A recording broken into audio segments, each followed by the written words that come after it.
नमस्कार शेतकरी मित्रांनो, जर तुम्ही पीक विमा भरला असेल तर पीक विमा भरल्यानंतर तुम्हाला सर्वप्रथम एक काम करावं लागेल, ते म्हणजे ई पीक पाहणी करायची. तर ई पीक पाहणी नेमकी कशी करायची हेच आपण व्हिडिओमध्ये बघणार आहे. ई पीक पाहणी म्हणजेच तुमच्या सातबाऱ्यावरती तुमच्या पिकाची नोंद ही तुम्हाला करावी लागणार आहे आणि ती नोंद कशी करायची हेच आपण इथे व्हिडिओमध्ये बघणार आहे. तर व्हिडिओ शेवटपर्यंत बघा. चॅनलवरती नवीन आला असेल तर चॅनलला सबस्क्राईब करून ठेवा, म्हणजे असेच नवीन व्हिडिओ आणि महत्त्वपूर्ण माहिती तुम्हाला भेटेल. तर मित्रांनो, ई पीक पाहणी जर तुम्ही केली नाही तर तुम्हाला तुमचा पीक विमा मिळणार नाही आणि त्याच्यासाठी ई पीक पाहणी करणे हे गरजेचं आहे. तर नक्कीच व्हिडिओ शेवटपर्यंत पहा. चॅनलवरती नवीन आला असेल तर चॅनलला सबस्क्राईब करून ठेवा. तर त्यासाठी तुम्ही प्ले स्टोअरवरून ई पीक पाहणी हे ॲप डाउनलोड करा. हे ॲप डाउनलोड केल्यानंतर तुम्हाला असा इंटरफेस तुमच्या समोर दिसेल. तर याच्यामध्ये तुम्हाला 3 वेळा स्क्रोल करायचे. त्याच्यानंतर इथं तुम्हाला निवडा हे ऑप्शन दिसेल. याच्यामधून तुमचा विभाग निवडायचा, अमरावती, छत्रपती संभाजीनगर किंवा कोकण, जेही तुमचं असेल ते निवडून इथं नेक्स्ट करायचं. त्याच्यानंतर इथं शेतकरी म्हणून लॉग इन हे ऑप्शन दिसेल तुम्हाला. याच्यावरती सिम्पली तुम्हाला क्लिक करायचं. क्लिक केल्यानंतर इथं तुम्हाला तुमचा मोबाईल नंबर टाकण्यासाठी एक ऑप्शन येईल. त्याच्यामध्ये तुम्हाला तुमचा मोबाईल नंबर टाकायचा. तुमचा जोही मोबाईल नंबर असेल तो टाकून घ्या आणि पुढे जावरती क्लिक करा. पुढे जावरती क्लिक केल्यानंतर मित्रांनो, इथं तुम्हाला खातेदाराचे नाव लिहायच्या अगोदर यांचं रजिस्ट्रेशन झालेलं असेल तर इथं तुम्हाला त्यांचं नाव दिसेल.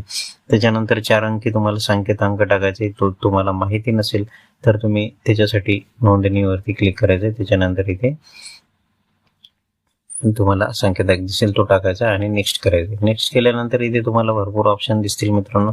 याच्यामध्ये उजव्या कोपऱ्यामधील तुम्हाला पीक माहिती नोंदवा हे ऑप्शन निवडायचे.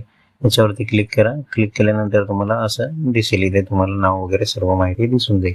त्याच्यानंतर इथं बघू शकता पिकाची माहिती किंवा पीक पेरणी माहिती भरा, ह्यावरती क्लिक करायचं आहे आपल्याला. त्याच्यानंतर इथे खाते क्रमांक त्यांचा जो असेल तो दिसेल, म्हणजेच 8 नंबर.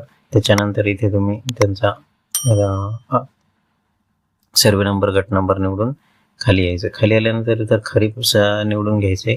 त्याच्यानंतर इथं तुम्हाला तुमचं पीक कोणते, निर्बीड पीक आहे, मिश्र पीक आहे, पॉलिहाऊस आहे. मिश्र पीक म्हणजे तुमचं तूर, सोयाबीन असं एका पिकामध्ये 2 पीक असतील तर तुम्ही तिथे मिश्र पीक घेऊ शकता. तर मुख्य पीक याच्यामधलं कोणतं आहे ते निवडायचं. मुख्य पीक आपलं सोयाबीन आहे, आपण सोयाबीन निवडू. त्याच्यानंतर इथं क्षेत्रफळ हे दाखवत आहे हेक्टर आणि आर मध्ये इथं टाकायचं आहे तुम्हाला की तुमचं सोयाबीनचं क्षेत्र किती आहे आणि नंतर त्याचं तुरीसाठी सुद्धा शिल्लक राहिलं पाहिजे. असं तुम्हाला इथे क्षेत्र तुमचं इथे टाकून घ्यायचंय. जेवढं हे क्षेत्र मित्रांनो तुम्ही इथं सोयाबीनसाठी टाकणार तेवढंच इथं समोर जे शिल्लक राहील त्याच्यानंतर तुम्हाला त्याच्या तुरीसाठी जागा राहिली पाहिजे. एवढं क्षेत्र इथं तुम्हाला टाकायचे. जेही तुम्ही टाकणार आहात ते एकदम व्यवस्थित घ्या. व्यवस्थित नाही टाकलं तर इथे हे चुकीचं दाखवेल. तर इथं बघू शकता तुम्ही, आपण इथं टाकल्यानंतर इथं चुकीचं दाखवत आहे. त्याच्यामुळे तुम्ही ते जे असेल ते तुम्ही व्यवस्थित पॉईंट वगैरे देऊन व्यवस्थित टाकायचे. त्याच्यानंतर इथं तुमच्या पेरणीची जी ही तारीख असेल ती तारीख इथं सिलेक्ट करायची. तारीख इथून टाकून घ्या तुम्ही कोणत्या तारखेला पेरणी केली होती. तर पेरणीची तारीख टाकल्यानंतर इथे बघू शकता तुम्ही खाली आपल्याला दुय्यम पीक आलेले. तर दुय्यम पीक हे खरीप मधलं आहे. तर आपल्याला उरलेला जो क्षेत्र होता तुमच्या सातबाऱ्यावरती त्याचं 1 गुंठा कमी करून तुम्हाला इथं टाकून घ्यायचंय, जेवढंही असेल तेवढं. तर इथे बघू शकता आपल्याला दुसरं पीक निवडायचे. तुमचं पीक याच्यामध्ये दुसरं कोणतं होतं, तर जे पीक तुमचं इथे असेल ते तुम्ही इथे निवडून घ्या. माझ्या याच्यामध्ये तूर आहे, तर मी इथे तूर निवडून घेणार आहे. इथे भरपूर पीक आहेत मित्रांनो. तुम्ही बघू शकता तुमच्याकडे जे तुम्ही पेरणी केलेली असेल, जे पीक तुम्ही घेतलेले असेल ते घ्यायचे. त्याच्यानंतर इथे तारीख तुम्हाला तुमची निवडायची.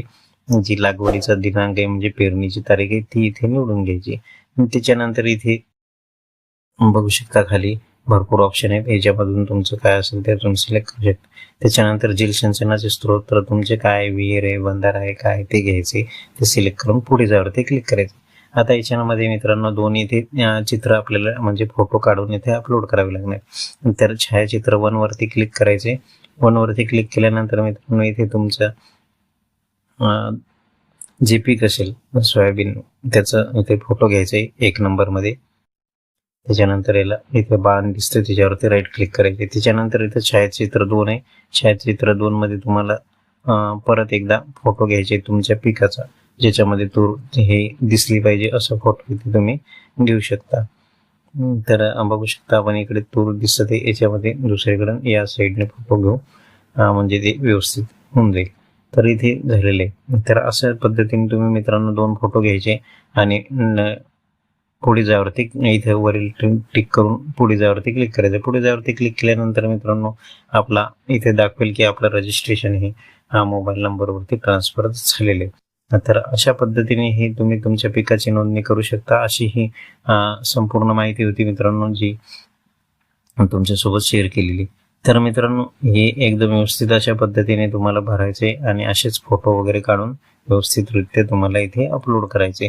तर हे अपलोड केलेली माहिती जी आहे मित्रांनो ही तुमच्या सातबाऱ्यावरती एक 24 घंटे किंवा 48 घंट्यामध्ये तुमच्या सातबाऱ्यावरती येणार आहे.